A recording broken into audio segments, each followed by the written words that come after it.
Hello everyone, and welcome to my banner review of Edelgard on the last day of the banner.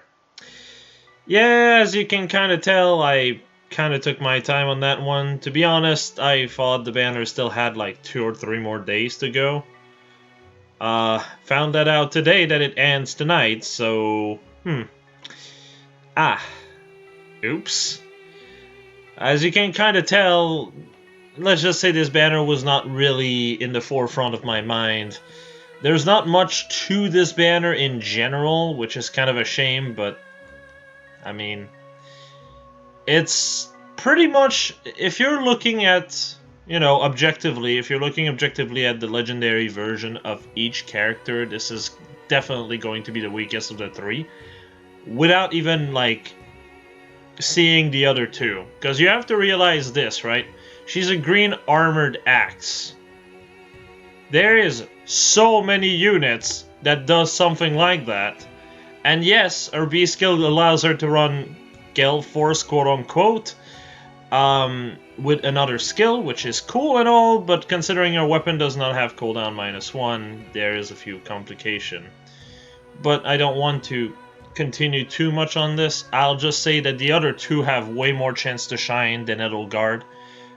We have, I believe, 3 bow flyers. We have Loki, we have Takumi, no, we have 4. Inoka, and we have Lin. If they have any kind of brain, they're going to make Claude a red bow flyer, because his promotion is a bow flyer, essentially, in Tree Houses. And also because red beats green, greens beat blue, blue beats red, so that would, make a triangle over this. But he might also be colorless, which, yeah.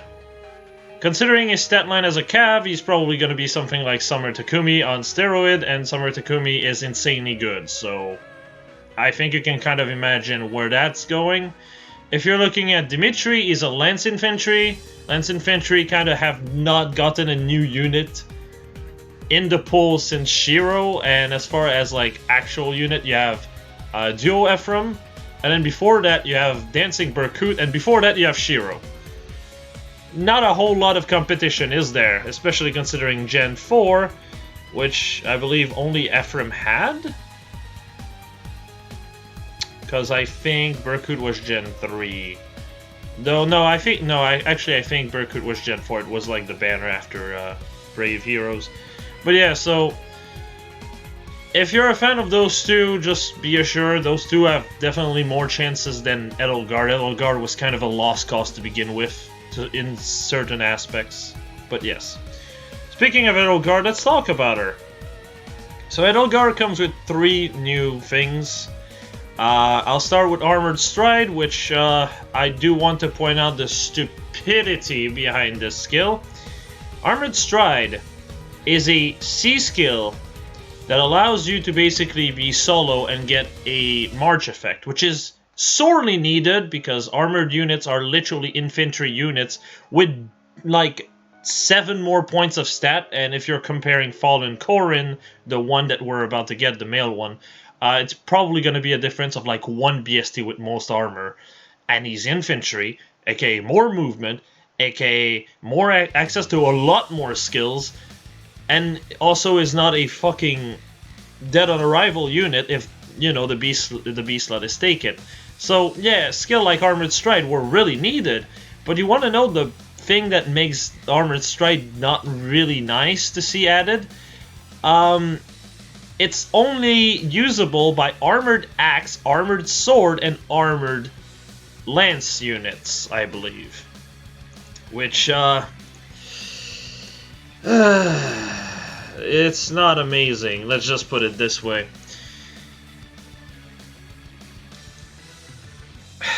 It's really frustrating because there's a lot of units that really need Stride, and the fact that it has so many limitations is just Armored Dragons are especially bad right now, and, well, wouldn't you know it, they can't run it.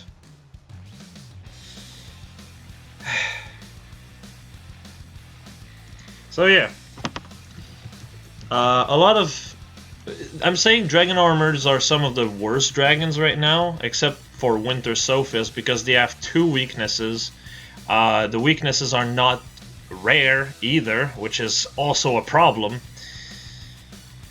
So, especially dragon effectiveness, essentially being an armored dragon gives you so many problems and not a whole lot of solutions, which is not really ideal. So Armored Stride would have been able to alleviate the problem a little and play in the strengths of an armored unit, because honestly, we're at the point where the difference between infantry and armored units, even if armored units had 2 movement permanently, they would still be worse than infantry. We're in this world at this point. I'm saying this because armored units have weaknesses, infantry do not. Infantry gets access to lull skills, some of the strongest skills of the game. They also get access to impact skill. They also get access to special spiral, which I guess armored do too. As well as wrath, which armored do too. But again, armored units are kind of really locked into using fighter skills. And, well, that's also the problem with Raging Storm here. It's a B skill.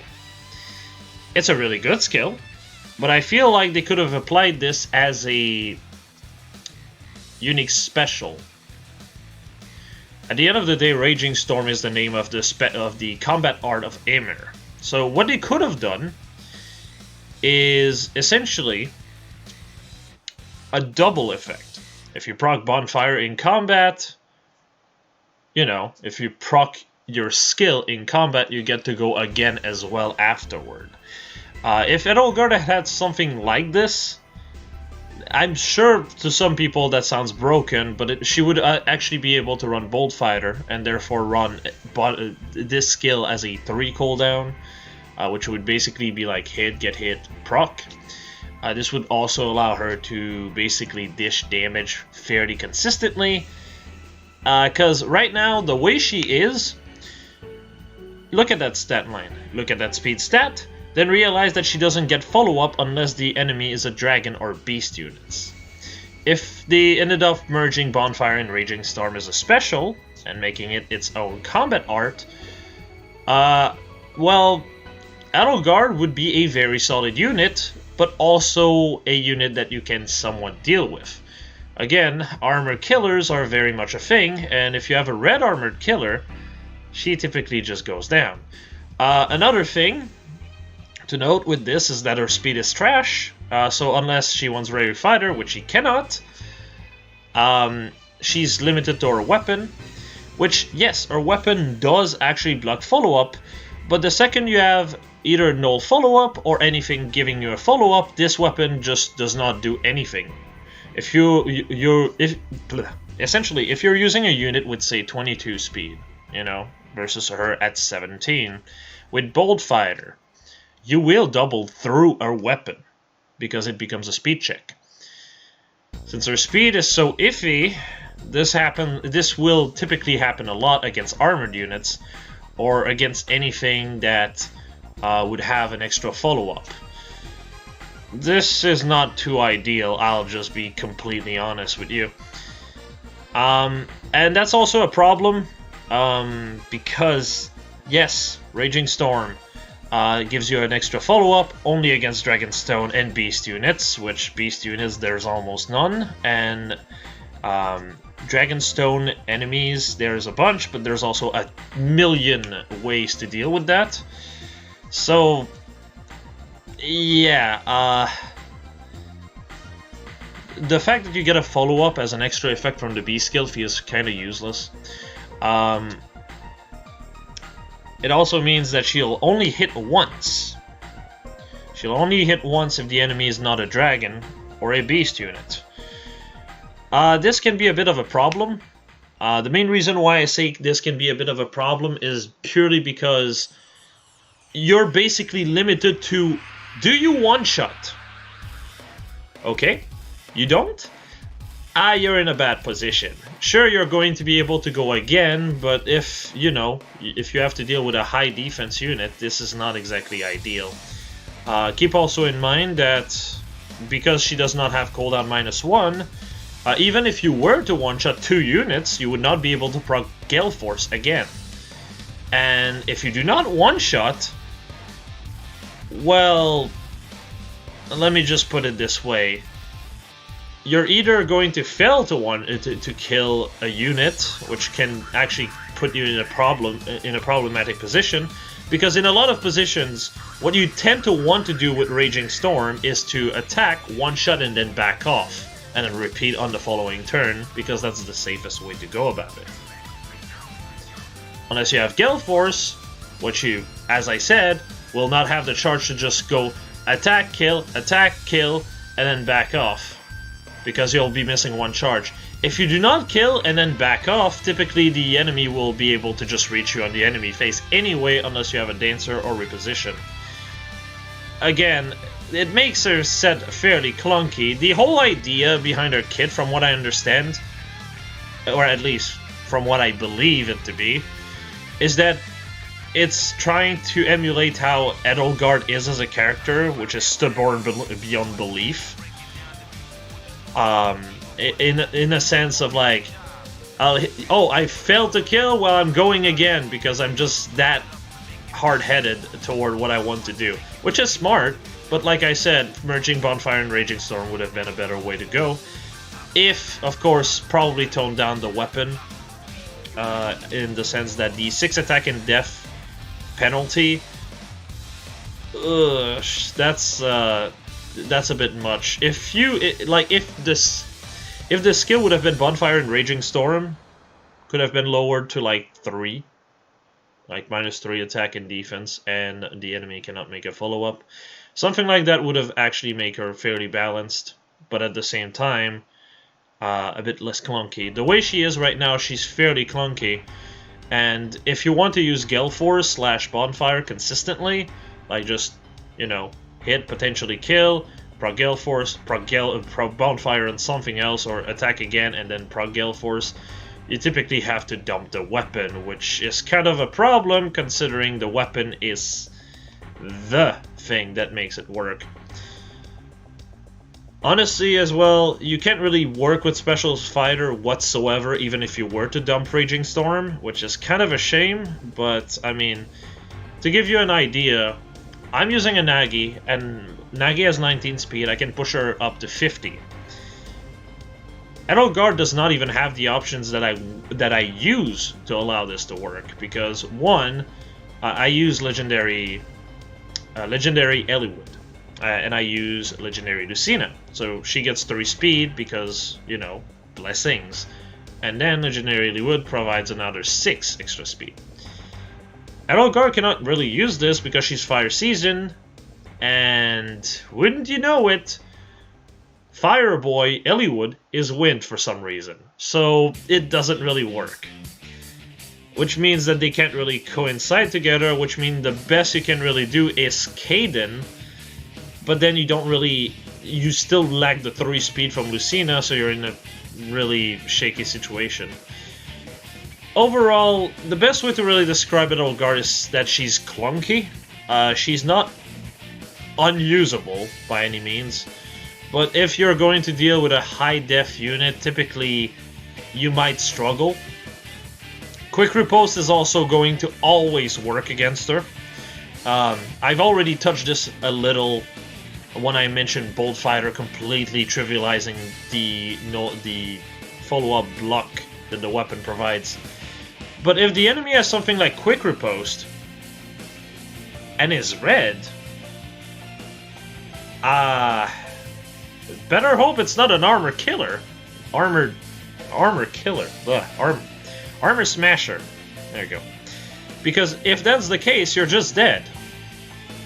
Well, I can see units like Seth kind of give her a bit of a problem, because if you're dealing with something like a gem weapon with color advantage, you're typically going to lag the kill, but not only that, your damage will be severely lower. This is a problem with the Gale Force set mostly. Bonfire will solve the damage issue to some extent, but if you're like this type of person that is like, I'm gonna run Heavy Blade 4 with Quicken Pulse and Gale Force, do know that the only thing that they need to have to shut you down is a good red. Yeah. Do know that they can also run lulls. So that's 9 attack down the drain, if they do. As well as up to 9 defense. Which makes her very easy to counter. Honestly, it's still better than Legendary Chrom. Legendary Chrom is absolutely dreadful to deal with when it comes down to the AI.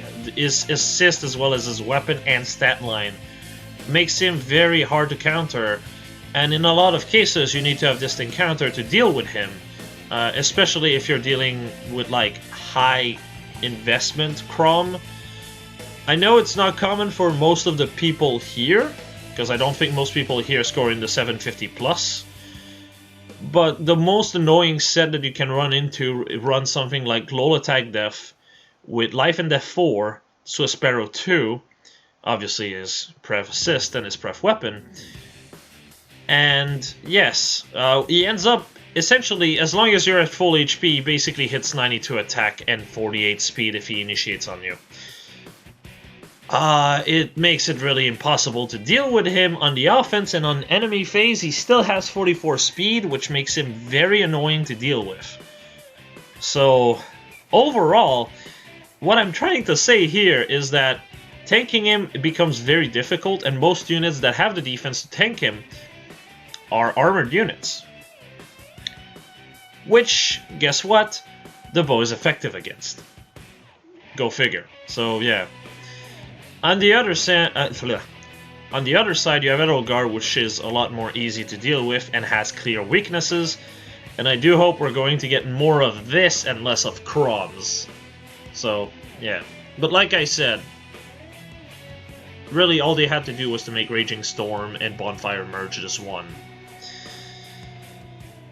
And also Armored Strike should be available to any armored unit. I don't understand why casters or bow units can't use it, neither can dragons or beasts. Actually, beast I can kind of understand, because beasts kind of don't have a weakness either.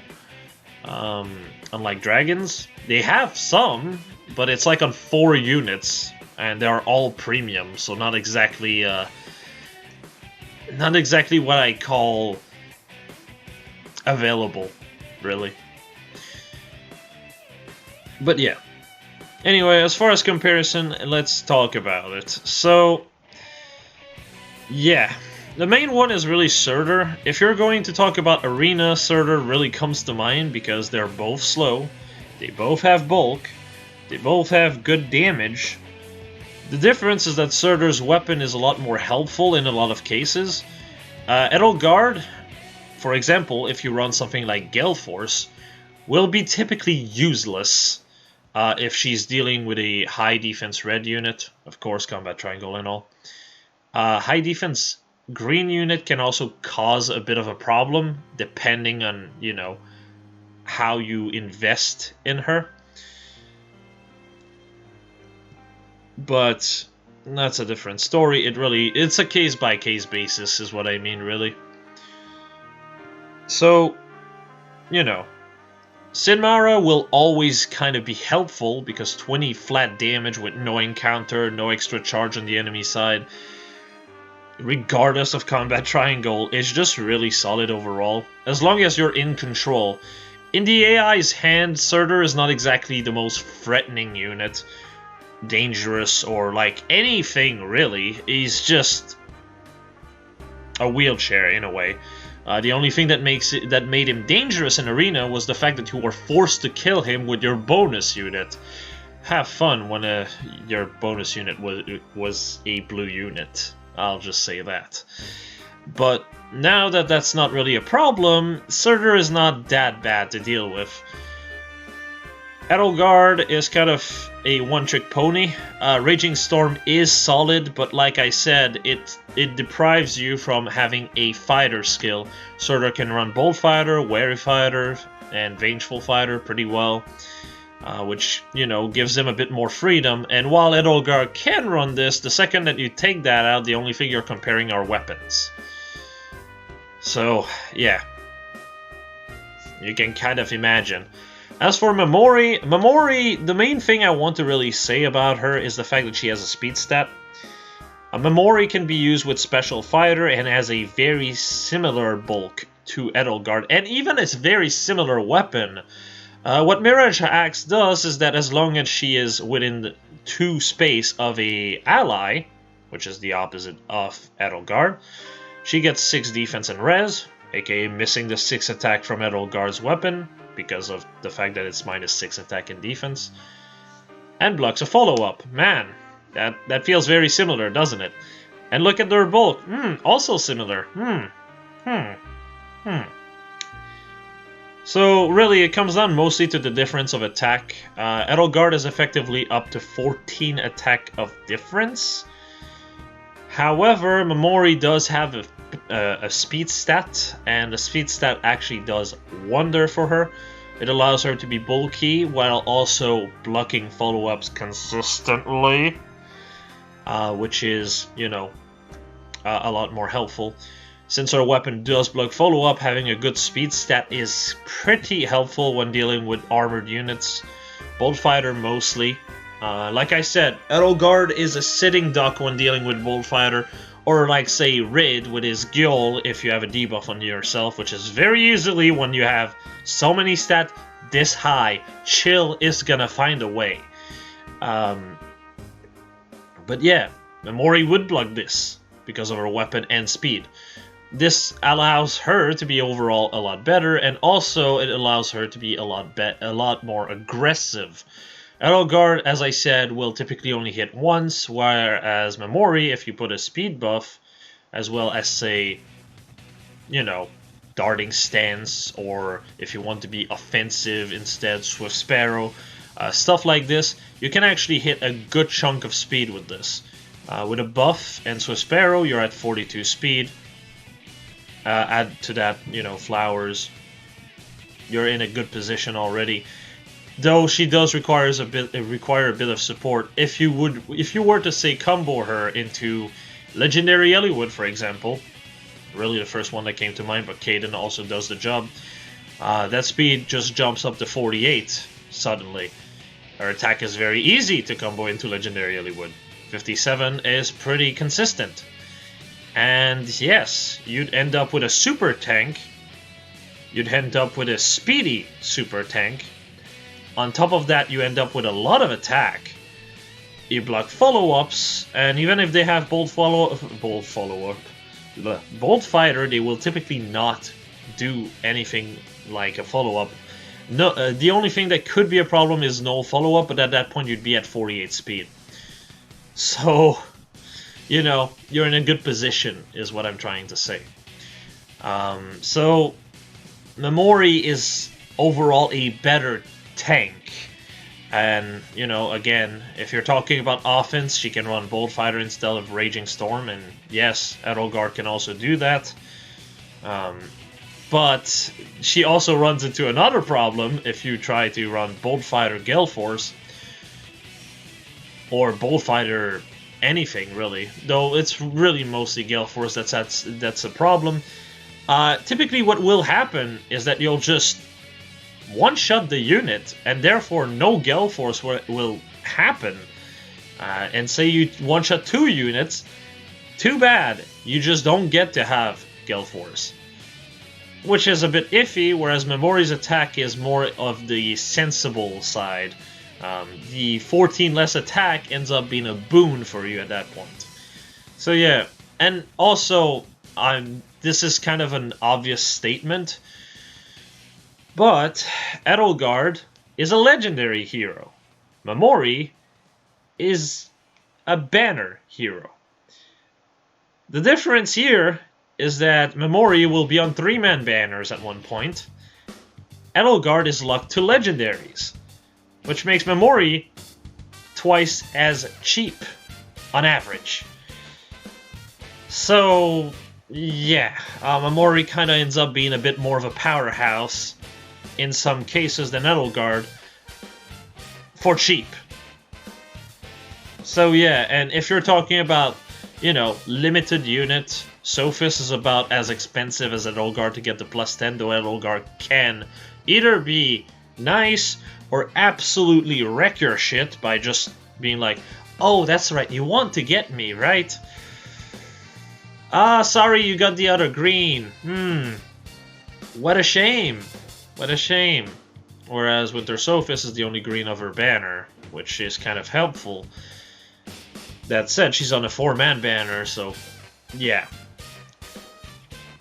But the fact of the matter is, her attack is pretty solid. She gets 5 across the board instead of 6 in 3 stats.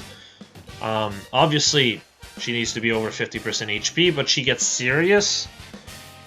Unique specials tend to have more value than unique passives, for those who don't realize this yet. But in her case, this essentially means because she's an armored unit, because they take the advantage of the fact that she's an armored unit, because of this they actually have access to Special Fighter and abuse Serious, because essentially what this means is you get hit, you proc. In a lot of cases, that can actually do the difference between getting the kill and not to mention it also heals you, which makes the weapon and B skill very easy to synergize in one another. The only problem really is that her bulk can be a bit shaky, and her speed is frankly overkill as all hell. You know, because at that point you're already at 53 speed with her weapon and 59 with a buff. But even there, her bulk is not that bad. If you run something like, say, Sturdy Stance, which is typically the one you should be running, you'll be looking at 38-39, weapon pushes that to 43-44, add buff to this is 49-50. Yeah, you're still pretty bulky at that point, not to mention your attack at that point is also 74, with buffs of course. 74 plus Serious, basically you're gonna do maybe like 40 damage on your enemy consistently. Oh, hey, that's, you're basically healing for 30% of that, that's 12 HP. Hell, even if you're considering Edelgard against her, you know what the worst part is? She would do about 20 damage, if you're talking about A+ than Edelgard versus A+ than Sophis.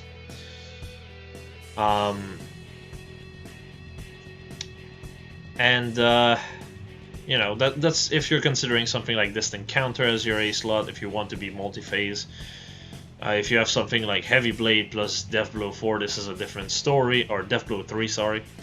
This is a different story, but Sophis will typically take something like 20 times 2 because Raging Storm.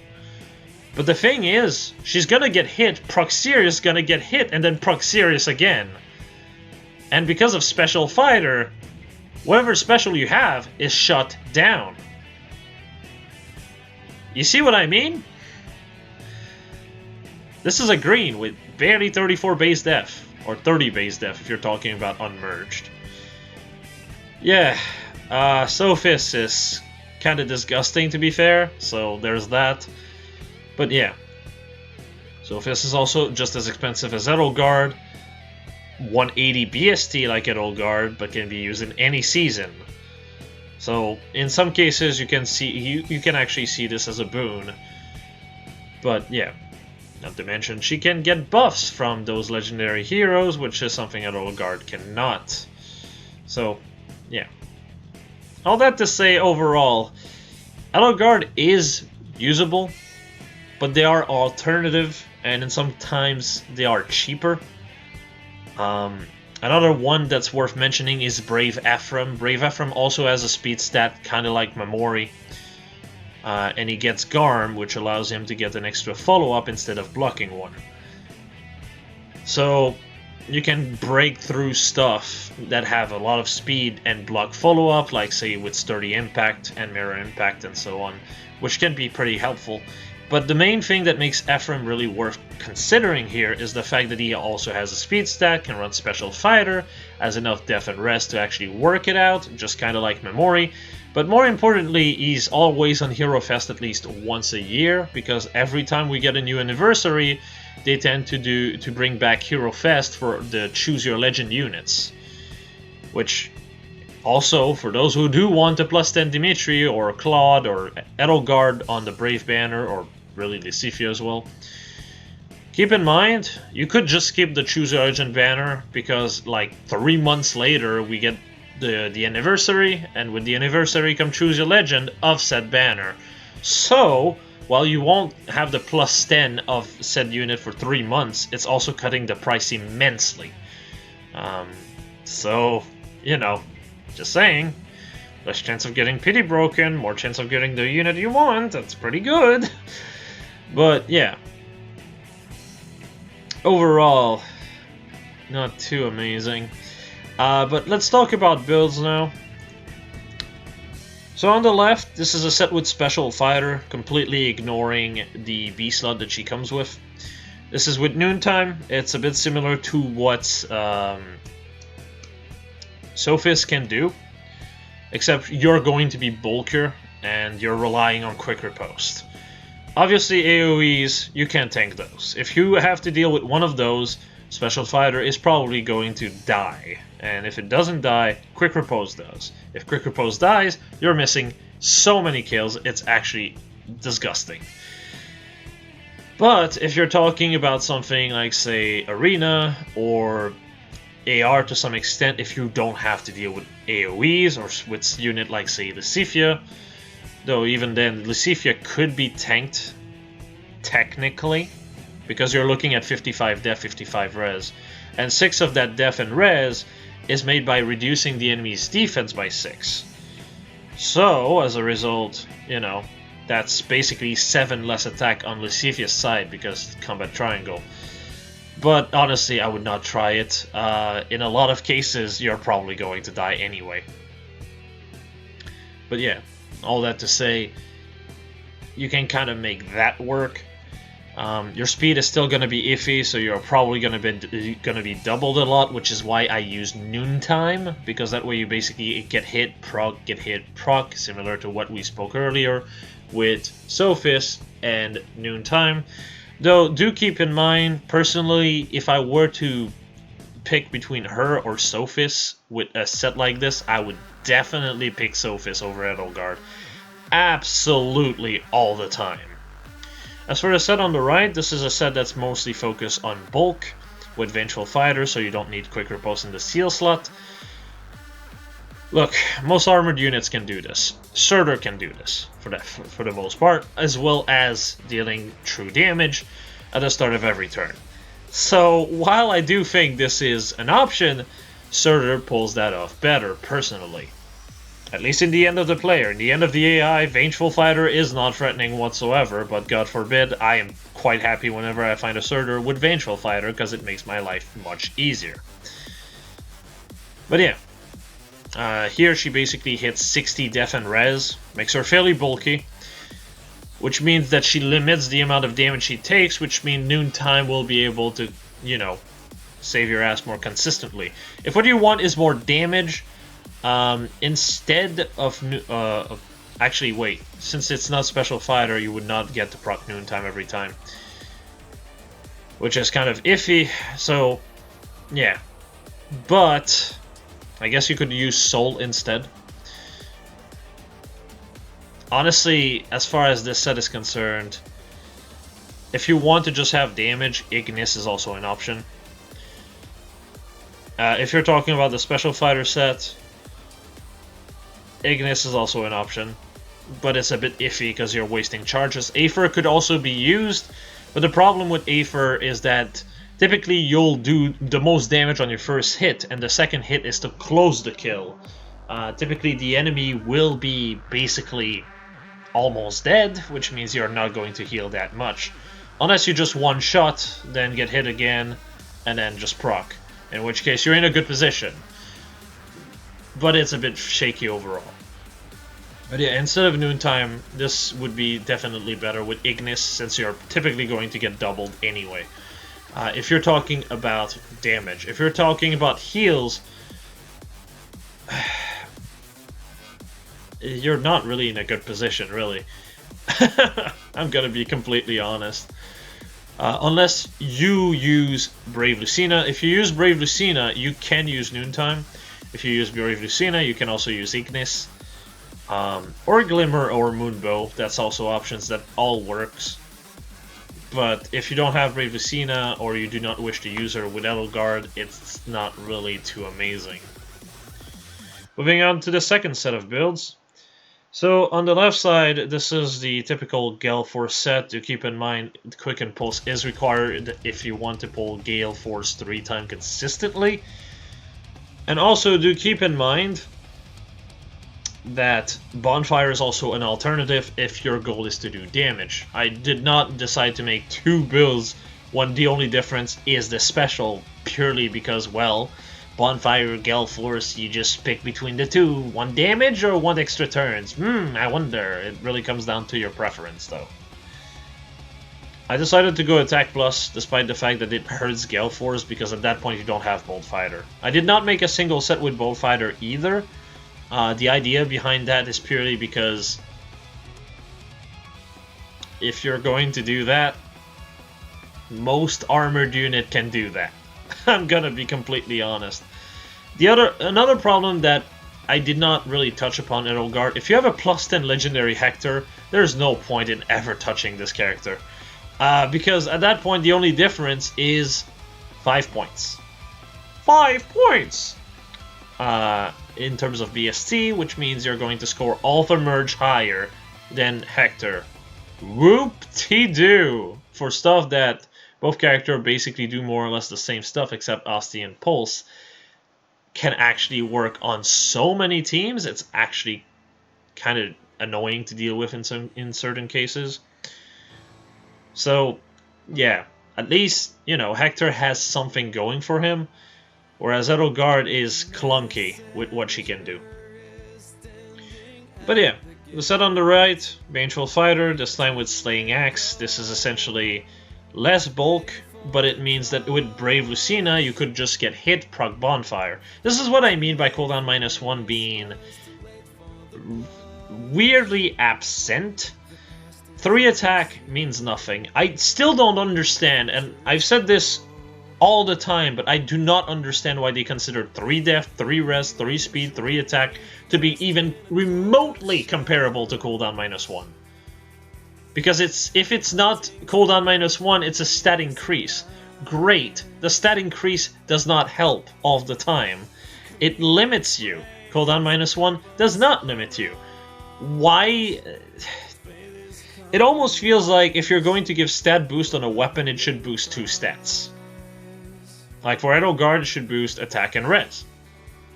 Because then you'd have 43 def and res, while also getting the same attack, which means you could go for either attack or res plus or def plus. It basically opens a few more options, which is pretty nice. But yeah, rant over on that one. Slaying Axe is honestly really solid in general. If you want to use the Gale Force set without Quicken Pulse and run Death Blow instead, which means that the difference in damage is only 5 attack between the two, this is also an option. It also means that you're going to be proccing the second Gale Force more consistently, which, you know, also helps. But like I said, the Gale Force set to me is not exactly the best idea. You just tend to always be a sitting duck to 1 or 2 units because of it. Because it does not provide you extra damage against matchup you are losing. It helps you really highlight the matchup you are already winning, which is cool. But the second you touch a matchup that you would normally lose, this does not help at all. But yeah, that's just my 2 cents on this. Anyway, talking about this banner now. So, you might be wondering, why the hell are the rates so different than last time? This is because they demoted 4 stars to 3 stars. Red had no unit added to the pool outside of Bantu since Sylvia. So, the pool did not change for Red, but the other ones did. Typically, if you have a lower rate, it means that you're going to be seeing those orbs more often. So there's that. Since we basically got 2 or 3 more blues, 2 or 3 more greens, and like 2 more colorless, but like no red, the balance kind of shifted, so red is now... there's no more red hell, essentially. There's more chance of pulling a red now than before on any and all banners. This is basically universal. Colorless is now back to being colorless hell. That's great. Very cool. It's actually worse than red hell was. Red hell was 2.45, I think. Whereas this is 2.41, so I hope they stop putting the emotes as colorless. I really wish they would do that with green a bunch, and maybe 1 or 2 reds here or there. But yeah, that's not really ideal for colors. To be fair, blue did actually improve. It used to be 2.47 and now it's 2.5, which is not bad.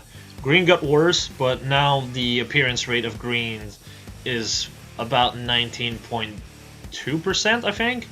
Which the appearance rate of greens before the demotion was about 18.3.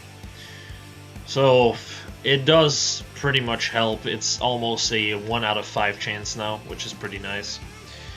Onto the banner itself now. As far as red are concerned, I'm gonna be completely honest. The new morph kind of invalidates the legendary outside of his weapon. Legendary Morph is a really good weapon compared to Start of It All Morph. But that's really the only thing he's got going for himself. He's behind by 9 points of stats, which is just depressing. So there's that. Or actually, it might be 5. I don't know if he's Gen 3. Gen 3 has been so short, it's kind of hard to tell. But yes, red overall... still a very, very solid unit. In my opinion, it's still one of the best sword cav units of the game because he's basically a duelist on top of Gale Force, which opens a lot of things for him. Ryoma is still worthless as ever. One day we're going to get a Regin to refine, and one day he's going to stop being useless. Hopefully. Hopefully. I mean, we literally have Ike that has DC with a second buff with no drawback whatsoever. At this point, like... they're basically laughing at us with a distant counter refine. But yes, overall, red pretty solid, Marth is pretty average, and then you have, you know, Ryoma. As far as fodder is concerned, red is one of the weakest of the bunch, and as far as units are concerned, they have 1 out of 3 that's really amazing. Marth is still semi-good, I'd say. He's really solid still, but at the same time has clear weaknesses, which some of the new red units just do not have, as far as legendary / mythic are concerned. So, yeah. I still also don't understand why he's fire, and then Illywood is wind. I guess it's because of the fire emblem. I always thought it was more of an earth kind of guy, but whatever.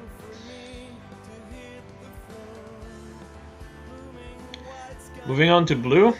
Actually, no, let's talk about the worst color of the banner, colorless. Now, colorless has good fodder.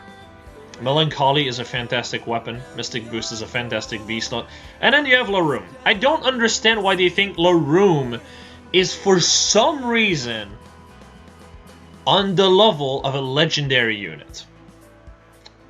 That's like when we had Lene on the legendary banner. Like, I really like Lene, but she has no business being here.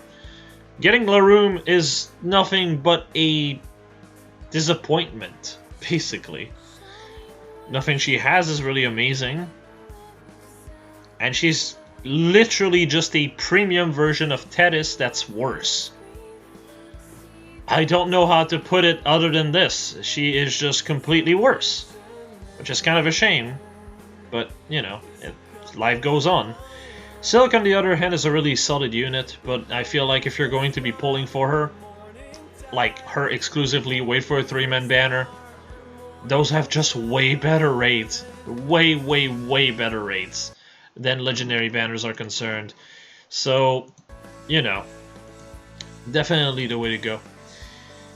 And then you have Air. Mystic Boost is still unique to her. unlike Time's Pulse, for some reason. But yes, Mystic Boost is still really good, especially for flyers.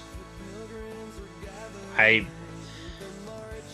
hope at one point we get Wyvern Flight, but that's probably going to be the banner after this one, after the Fallen one, because Radiant Dawn did not get a banner in a while. Jill is the most popular character not in the game yet, and not to mention she's a Wyvern, therefore Wyvern Flight being added to her would make the most sense to me, especially, you know, at the tail end of the seasonal banner with the duo hero that buffs up flyers so they have 3 movement every 2 turns. Gee whiz, I sure wonder whether or not this is the best time to put Jill in the game. Yeah, so there's that. As far as greens are concerned, they have pretty decent fodder overall. And as far as units are concerned, they are the second best of the bunch. Celica is still pretty solid. I do think Blade Tomes are more available, but Celica is a good unit by herself. She is very frustrating to fight. Typically, if you have a bow unit, you typically will be able to kill her with Brave Bow, so it's an easy counter. But she's also very obnoxious if you are on the defensive, because she will put a lot of pressure. She's basically Legendary Yalm, but worse in a way, but still fairly decent unit. Literally a better version of Edelgard. I guess the entire idea why Edelgard and Chrom are scoring better in Arena. In case you don't know, pair-up units since Chrom now score for 180 BST instead of 175, which makes them effectively armored units with no drawback, unless your name is Edelgard, of course. Yeah, Chrom scores the same as Edelgard. Go figure. Go goddamn figure. Though typically Edelgard will score better because she has a unique B slot, 300 SP slot. Therefore, you score slightly better if you have a 300 A slot and C slot. But even with that in mind, it's pretty minimal. She would basically score as much as say duo Ephraim because of that B skill. It's not much of an increase, but it's still worth mentioning, I suppose. But yeah, Nagi is a terrible unit. I know I have on my channel a video where I showcase my team with Nagi, which is overall really solid. Because, you know, it's made around Mordecai, Legendary Lucina, and Nagi, because they are all at 58 attack with Legendary Eliwood on the team. The idea being I get basically 12 across the board on all of them. And I go Speed Plus with a Speed Season, so I can actually have decent enough speed to work with. But, like, that is so much support. Most people won't be willing to invest that much support into one unit. So, obviously, she is typically going to be worse off than mine. And Nagi overall is a very, very barely thought after unit. If you're dealing with Legendary Yalm, for example, if you fail to one-shot Legendary Yalm, for example, you will die. It's that bad. Unless of course you're super buffed like mine is, which means that I'll typically only take the true damage, which is gonna be like 15 times 2.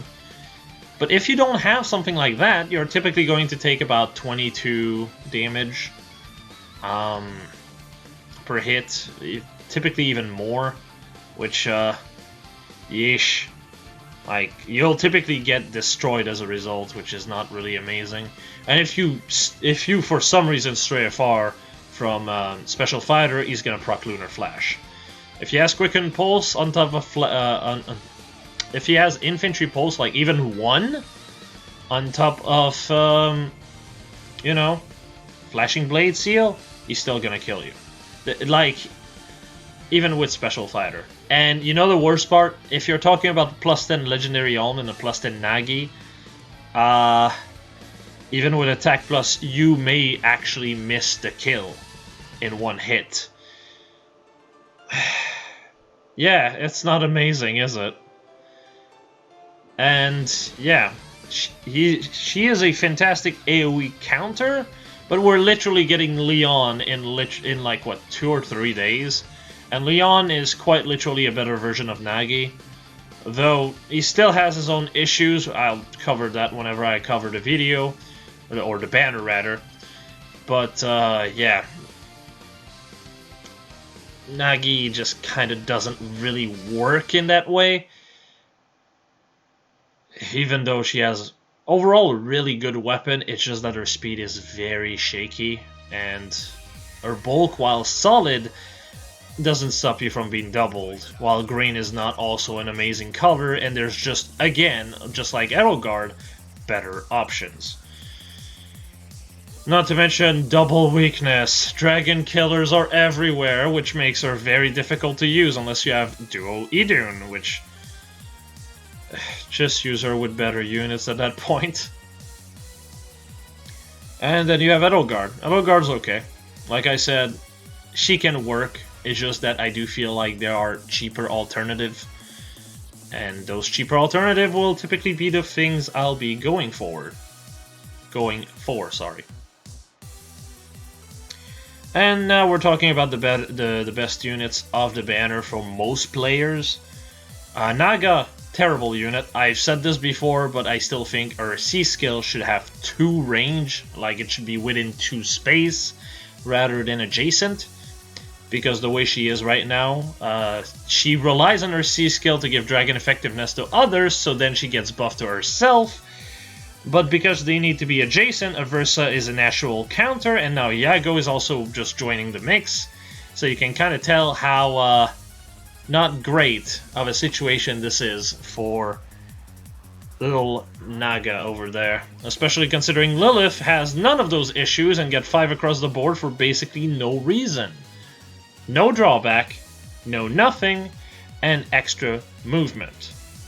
As far as Lilith versus Naga goes, Lilith basically just has more movement, and unless Naga gets 3 people with dragon effectiveness around her, she does not compare. She is worse. So yeah, Naga is not very amazing. Now, if we're talking about Tsubasa and Ephraim, Tsubasa is utterly disgusting. Her weapon essentially gives her desperation with, I don't want to say attack speed solo, but the stat from attack speed solo is basically given to you. On top of desperation, on top of effectiveness against armored unit, which are typically the only units that are going to be able to tank her if you did not have the effective against. Effective against Cav is basically dead on arrival as ever. But yes, you essentially, if you're talking about a unmerge Tsubasa, right, and you get her hurt, right, to like below 50%, which is very doable because of her even bulk, you typically can take a hit, which basically means that you're going to be able to hit the desperation of the weapon on top of Brash Assault. Yes, Brash Desperation. If you're dealing with Sophis, dead, for example. That's how potent this is. Essentially, it's either you have something to deal with the armor effectiveness, aka the shield, or you die. That's basically all it comes down with as far as armored units are concerned. You could literally just run like Death Blow 3, Brash Assault. If you are able to survive until Brash Assault, you're basically killing every armored unit of the game. And even if you don't, typically you'll be able to kill all of them except for Sophis, because Sophis is green and has the speed to go with it. And units with Rary Fighter. So, you know, there's that. If you're talking about non-armored units, she is still very solid. Don't let that 32 attack fool you. You're basically looking at a 22 might weapon. So buffed up, you're at 60 attack without an A slot or C slot. If you have Death Blow 4 and Death Blow 3, you're at 74 attack. Yeah, I think you can kind of see where I'm going with this. She will hit like a truck, and honestly, if you run Fury 4 with merges and buffs, you can also run Pegasus Flight. Yay! Even more tools to make her obnoxious to deal with. So yeah, overall, Tsubasa is a fantastic unit overall. And yeah, again, banner unit. So 3-man banner is typically better if you want to pick her up, but we don't know when those will happen. So if you're also looking for Ephraim, it might be worth going for. Now Ephraim actually is the only unit of this the blue color that has good fodder. Tsubasa has basically like Sword Session, which is not amazing. An Own Flyer, which is available on 4-star units, at least 4-star Grail units, which, you know, not very amazing. You have Naga, who basically has a offensive AR skill. Whoop-de-doo! And that's it. So not worth mentioning. Ephraim, on the other hand, has Heavy Blade 4 and Low Attack Def. Heavy Blade 4 is really only good if you want to combo it into Deathblow 3 Seal, because then you get a net 11 attack instead of Deathblow 4 plus Heavy Blade being a 8 attack. So there's that. Otherwise, it's typically not a skill you'll be using, purely for the fact that you typically want to use Heavy Blade with Gale Force. This increases your damage, and therefore you'll typically one-shot too often. So there you go. That's kind of a problem. Low Attack Def, though, absolutely fantastic skill. Low skills are honestly... If I were to say which skills are the most broken right now, it would easily be the low skills. And I have no idea why those are not Cav exclusives. They decided to give those to infantry units who were already broken. If Cavs were the only one to use it, you would not have cancerous shit like Legendary Crom canceling your buffs. But also, it would also have given more of a niche to Cav units, which would in turn mean that Cav units have more there's more reason to use a Cav unit, essentially, is what I'm trying to get at. But, alas, it's, you know, infantry and Cav, and therefore Cav units using those skills are typically not really amazing, and you're typically using those on infantry instead. Now, that's not saying that, you know, those skills are useless on Cavs. They're still pretty solid here and there, but it's definitely better used on infantry units because they have access to other skills to combo into it. Or just, you know, really obnoxious prefs. Like in Crumb's case. But yes, as far as a unit is concerned, Ephraim is, as weird as that sounds, an inferior Edelgard. No, not the legendary one. The base one. The base one essentially has the same weapon for the most part. Essentially, you just need to be solo instead of having more attack to get the follow-up. But the difference is they have basically the same stat. It's just that Ephraim has 4 more res. That's it. They have the same HP, attack, speed, and defense. But Edelgard is also getting 2 things. First off, she's green, which is, you know, a lot more uncommon. Blue has so many units at this point, though infantry lances are rare, that it can be a bit weirder to fit into a team, if that makes sense. But the most important one is cooldown -1. Victorious Axe is a cooldown -1 weapon that gives you an extra follow-up. So you can kind of tell how good that is, because you can combo this into, say, first off, Desperation. Desperation would also essentially mean that, you know, you just hit because of the fact that you get an extra follow-up from the weapon. You could also use Wind Sweep or Water Sweep to completely shut down the enemy if you have the speed for it, which Edelgard can have the speed for it. Her speed is not unsalvageable. Unsalvageable tends to be more like around 22 or less. 30 is very workable, like literally speed plus, merged up, you're at 37 speed. Swift Sparrow buff, you're at 47. You see what I mean? Very easy to work with. But yes, if you combo this into, say, Wind Sweep, you can shut down, say, Legendary Crump from ever attacking you. You could also just run Water Sweep to do the same with dragons instead, because, you know, having an extra follow-up essentially means that it cancels itself with Wind Sweep / Water Sweep, which effectively just means that, you know, you can just as long as you have 5 more speed than the enemy, double them while they can't hit you. It basically becomes a fire sweep effect. So yeah, Edelgard becomes overall a bit better because of the fact of Desperation, and Heavy Blade basically allows her to run Gale Force without getting hit once she's in Desperation, or if she's dealing again with, you know, a physical unit. You can still proc Desperation without getting hit. Ephraim does not get this, so there's that as a problem. Still, Ephraim is a decent unit. His dual skill is pretty worthless. It basically gives extra movement to infantry and armored units. Yeah, great. Armored units honestly should just have skills like Armor March 4 that allows you to be within 2 space of another armored unit and still have the effect work. But yes. Other than that, not much else to say. Blue basically has the best unit. It's like blue, green, red, colorless. As far as fodder is concerned, it's more or less a blue and green, because that depends on if you need Tsubasa or want Tsubasa. And then it's red, and then it's colorless. Or actually, no, it's colorless and then it's red. Red does not have fodders. Outside of this encounter, it has nothing. But yeah. And this was way longer than I thought, because I went too in depth on a lot of things and ended up going off track a bit. But hopefully this was enlightening to some. But yeah, with that said, I don't think I have much else to say here. Edelgard is one clunky armored unit, but there's still the Brave version, which is most likely going to be based off her Rondel, if I were to say. Or maybe it is Sifia, because spoiler, but yes. Other than that, I would not put too much time onto this version of Edelgard, personally. But yeah.